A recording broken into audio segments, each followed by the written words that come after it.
kendi sektörümüzde bangır bangır 30 milyon insana artık yatağını 100 gece deneyerek al dedik. Yani bu bir farklılıktı.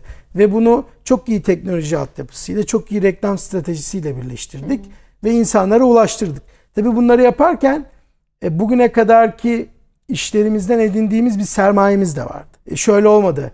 Fikir geldi, evet Muyu yaptık gibi bir şey olmadı. Yani aslında şöyle, yani buraya gelene kadar bir sürü başarısızlık, acı, yoğun çaba, yani birçok katmanı var. Herkese merhaba, ben İrem. E-Ticaret Türkiye'ye hoş geldiniz. Bugün inanılmaz keyifli bir ofisteyiz. Keyifli olması bir yana gerçekten inanılmaz güzel kokuyor ve tasarımı çok güzel. Yanımızda Oğuzhan Aydın var. Bugün Muyu'dayız. Hoş geldiniz. Siz hoş geldiniz. Nasılsınız? Sağ olun, sizler nasılsınız? İyiyim ben de. Çok teşekkür ederim. Gerçekten çok güzel bir ofis. Tebrik ederim. Hem tasarım anlamında hem böyle insanın içini açan bir yanı var yani buranın. Hemen hızlıca başlıyorum sorularıma. Bize biraz Muyu'dan bahsedebilir misiniz? Muyu'da neler yapıyorsunuz? Muyu bir uyku ürünleri markası ve bütün ürünlerini e-ticaret platformu üzerinden satıyor. Asıl faaliyet gösterdiğimiz konu e-ticaret ve bu noktada en önemsediğimiz kısmı ise araya hiçbir aracı koymadan direkt müşterimize kendimiz ürünlerimizi satıyoruz. Bu da dünyada başlayan bir trend ve Türkiye'de bunun ilk örneklerinden bir tanesiyiz. Direct to consumer örneği diyebiliriz Muyu'ya. Pazar yerlerinde dahi yokuz. Çünkü en önemli önceliğimiz müşterimizi tanımak ve bu bağlamda müşterimizle direkt iletişim kurabilmek.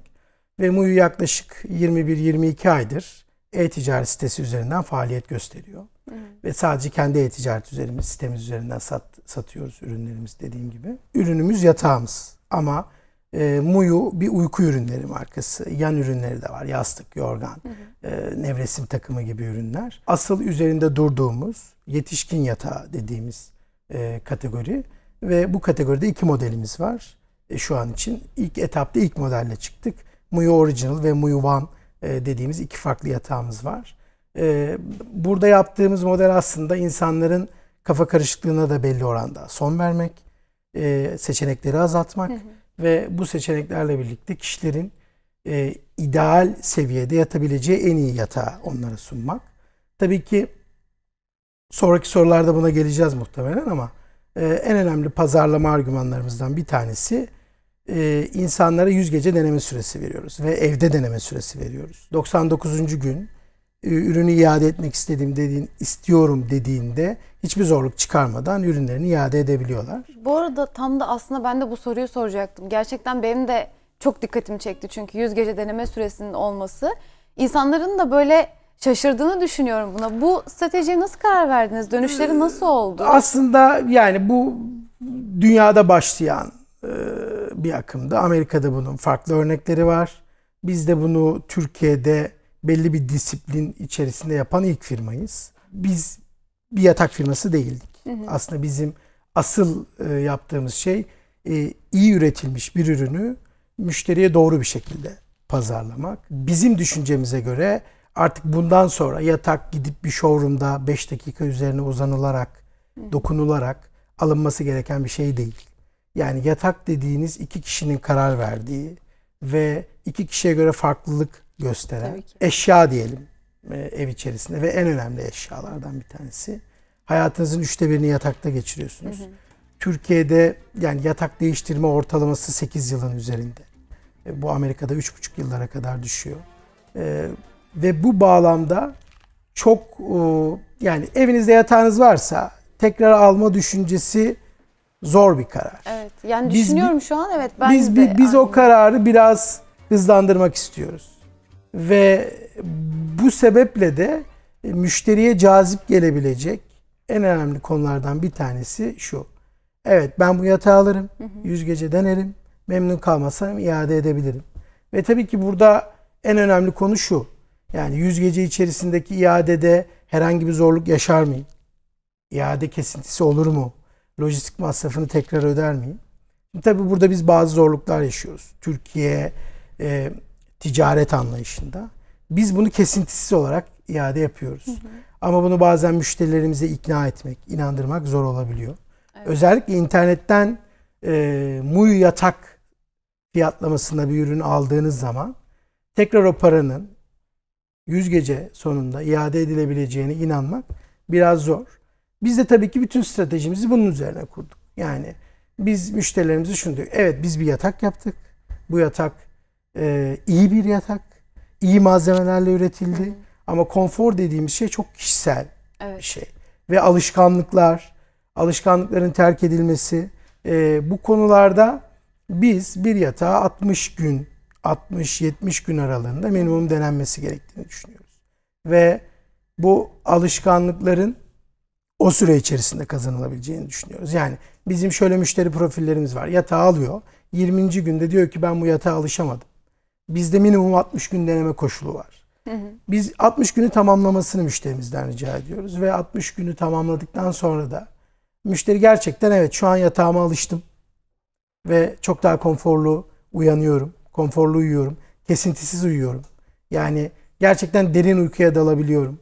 Bazı aplikasyon kullanan müşterilerimiz var. Orada uyku kalitelerinin yükseldiklerini söylüyorlar. Bunları yorumlara da yansıtıyorlar. Yani 100 gece aslında bizim için çok önemli bir konuyken diğer taraftan tüketici için de çok önemli ve tüketicinin kullanım haklarını koruyan bir çerçevede. Yani evet, iade eden müşterilerimiz var. Evet, bizim ürünümüzü herkese mutlu edemeyebilir. Ama MUYU'yu deneme konusunda müşterimizi teşvik eden bir argüman. Ve biz de bunu gönül rahatlığıyla sürdürmeye devam ediyoruz. Yani bazen bazı müşterilerimiz ya biz çekiniriz, iade edemeyiz.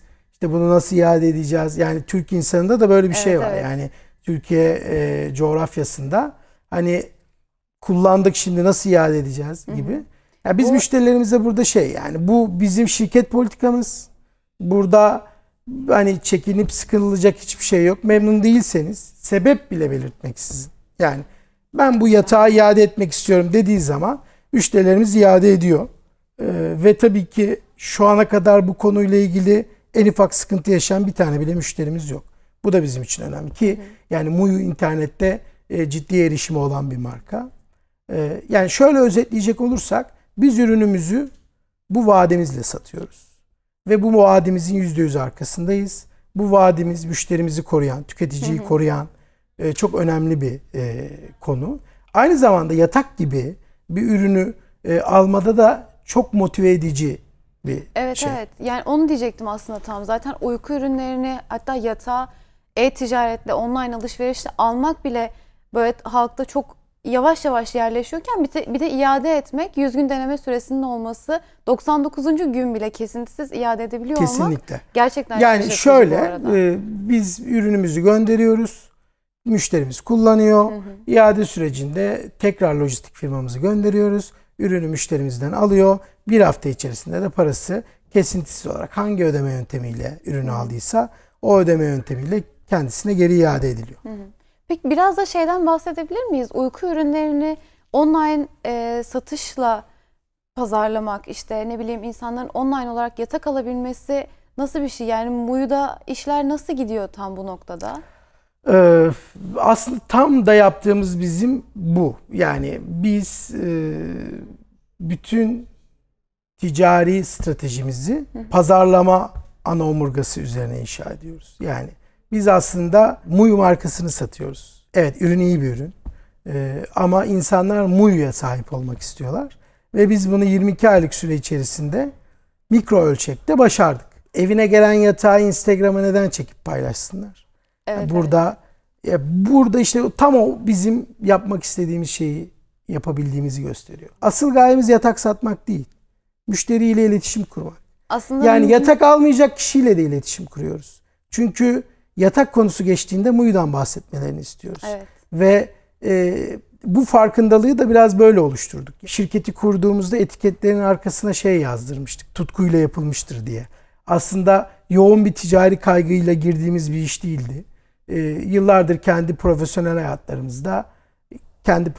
hayatımda kendime ait bir markam olmasını istiyordum. Yıllarca insanlara marka konusunda iletişim stratejisi ve buna bağlı enstrümanların üretilmesi konusunda iş yaptım, hizmet verdim, danışmanlık verdim. Ve Muyu etiketlerinin arkasına tutkuyla yapılmıştır yazmıştık. Yani hadi bir yatağı satalım, sattıktan sonrasına bakarız gibi bir durum değildi. O yüzden ilk amacımız Muyu farkındalığı oluşturmaktı e-ticaret üzerinde. Yani bu e-ticaret üzerinde bir olgudan bahsediyorum. Yani bunu geleneksel, konvansiyonel ticaret mantığında da yapabilirsiniz. E-ticarette de yapabilirsiniz. Ama tabii ki biz e-ticareti ve dijitali çok iyi bildiğimiz için iş modelimizi bunun üzerine kuruyor olduk. Bunun için neler yapıyoruz? Tabii ki bu çok katmanlı bir iş. Yani ve yatak satması, pazarlaması özellikle bu coğrafyada, özellikle bizim yaptığımız seviyede, yani bugün 1/5 fiyatına yataklar da var. Ve bunlar yıllarca Türkiye'de iletişim yapmış, yerleşmiş köklü firmaların ürünleri.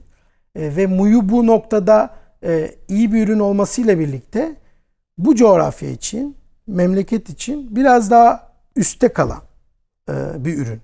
O yüzden bunu e-ticaret üzerinden satması, insanların görmeden, dokunmadan ve bu alışkanlıkla insanlar alışveriş yapmışlar bugüne kadar.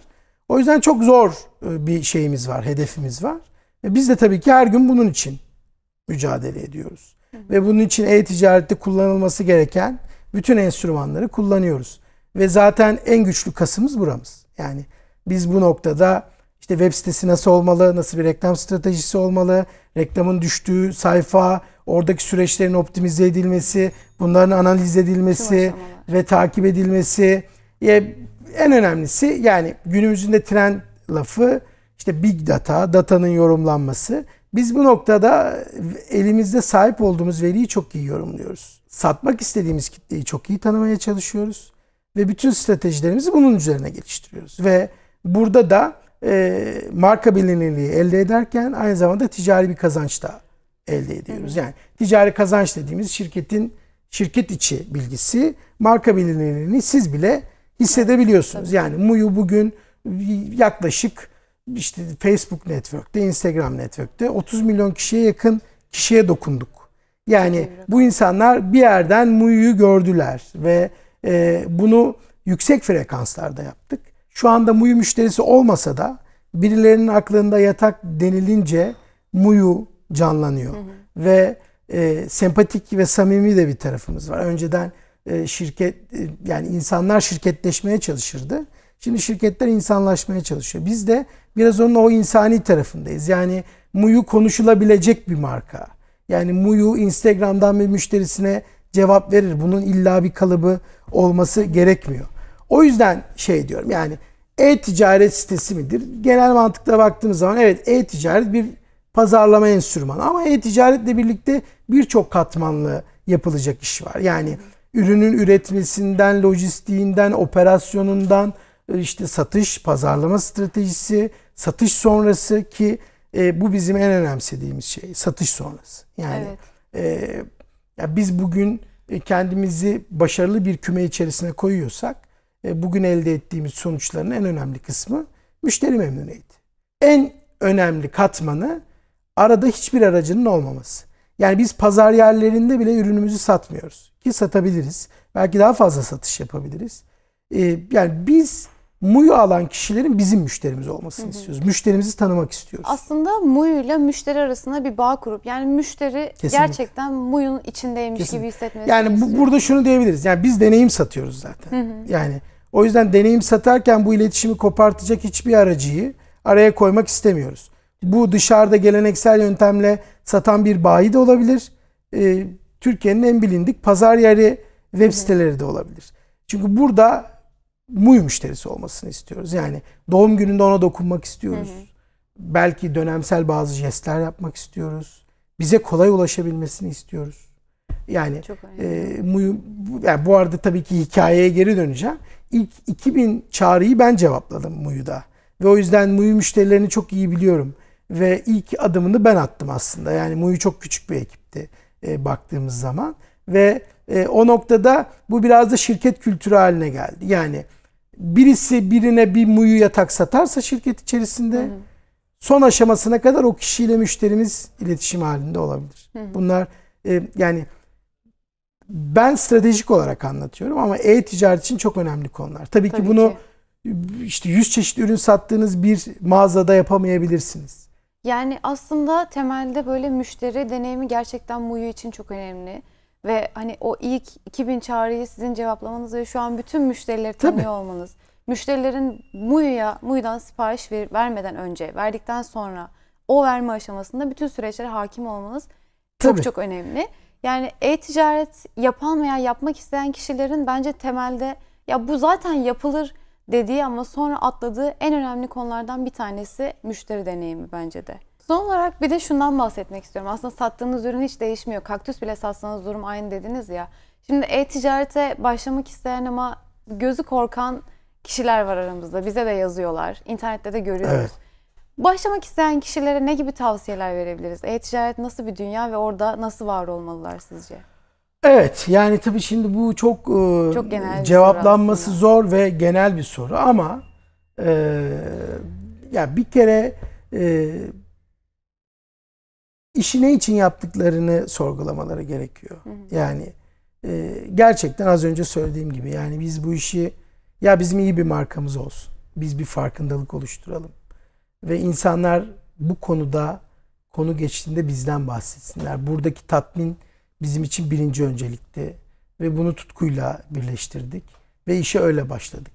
Ve 2 ortak başladığımız bir iş. Ve 3 yıl, 4 yıl kar etme beklentimiz olmadan girdik bu işe. Ve işin nihayetinde hala aynı noktadayız. Ve bunu baştan kabullendiğimiz için de birçok şeyi verebildik. Fedakarlık yaptık. Daha fazla masrafa girdik. Ve bunlar da tabii ki süreçlere yansıdı.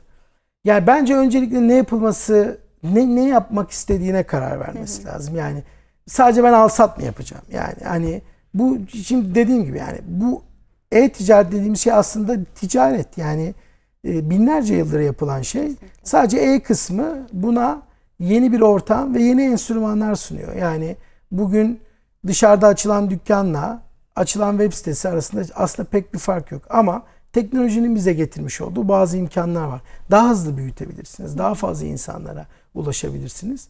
Tabii ki bunu cevaplarken çok tarafından cevaplamak lazım. Yani ürün seçimi, kategori. Hangi kategoride var olacaksınız? Buradaki rakipler nedir?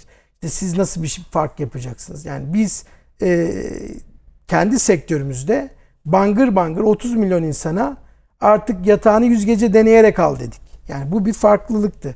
Ve bunu çok iyi teknoloji altyapısıyla, çok iyi reklam stratejisiyle birleştirdik. Ve insanlara ulaştırdık. Tabii bunları yaparken bugüne kadarki işlerimizden edindiğimiz bir sermayemiz de vardı. Yani hani şöyle olmadı.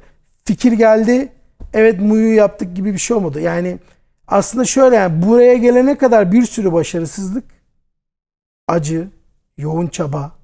Yani birçok katmanı var.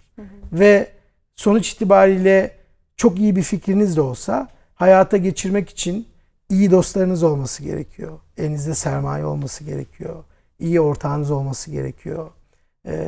Ve deneyiminizin olması gerekiyor. Yani ben hiçbir deneyimi olmayan kişilerin işte ben hadi e-ticaret yapıyorum diye yola çıkmasını çok doğru bulmuyorum. Yani biraz deneyim edinmek gerekiyor. Yani ben işte sektörel olarak 2001-2002 yıllarında e-ticaret projelerinin, Türkiye'nin ilk e-ticaret projelerinin tasarımlarını yapıyordum. Yani benim işim tasarım ve iletişim, çocuk ya bunun içinde doğdum. Ve yani Muyu bugün işte hızlı bir reaksiyon gösterdiyse aslında geçmişteki yoğun çabanın ve iş gücünün bugün bir ortaya çıkış şekli ve bunun aslında öncesinde adım tabii adım bir büyüme. Tabii başarısızlıklar da var. Şimdi kendi eksenimde anlatmayı bir kenara bırakayım ama yani dediğim gibi işte iyi teknoloji seçmeniz gerekiyor. Yani iyi bir web sitenizin olması gerekiyor. Ürünü iyi anlatmanız gerekiyor. Ve burada iyi bir reklam stratejinizin olması gerekiyor. Ve bunları yaparken ürünü sattıktan sonra iyi müşteri hizmetleri vermeniz gerekiyor. Yani tabii ki bunun ilk cevabı müteşebbisler için. Genç girişimciler ve bu işi yapmak isteyen bizim yaşlarımızda, biz 30'lu yaşlardayız, 33 yaşındayım. Ellerinde sermaye olabilir.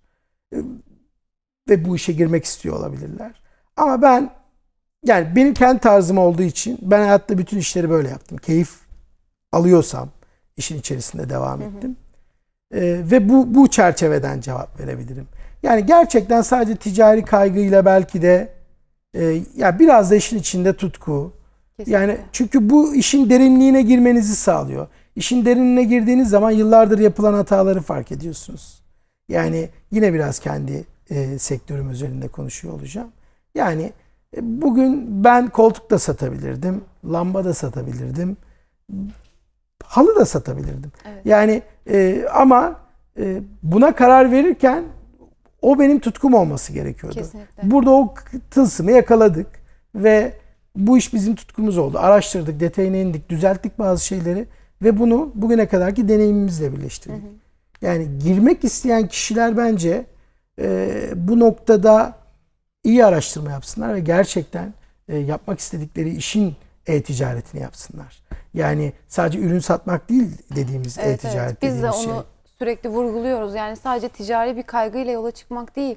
Satışta, pazarlamada, müşteri memnuniyetinde her aşamada aslında içinde bir tutku, bir istek ve gerçekten ne yapmak istediğini bilmek bence de en Kesinlikle. etkili olan. Yolun başında hiç değilse girişimcilere duyurulur o zaman buradan. Evet. Sizlere de bizi izlediğiniz için çok teşekkür ederiz. Bugün Muyu'daydık. Gerçekten çok keyifli bir ortamdı. Videoyu beğendiyseniz beğene basmayı, kanala hala abone olmadıysanız abone olmayı unutmayın. Aynı zamanda o abone ol tuşunun yanındaki çana basarak da diğer videolarımızdan haberdar olabilirsiniz. İzlediğiniz için teşekkür ederim. E-Ticaret Türkiye'den hepinize görüşmek üzere. Bir yerde bir emayi kupa gördüm. Normalde bu boş bir haldeydi. Kamplara da böyle daha çok ilgiliyim. Yani Gösterelim. tabii gösterebilirsin. Doğayla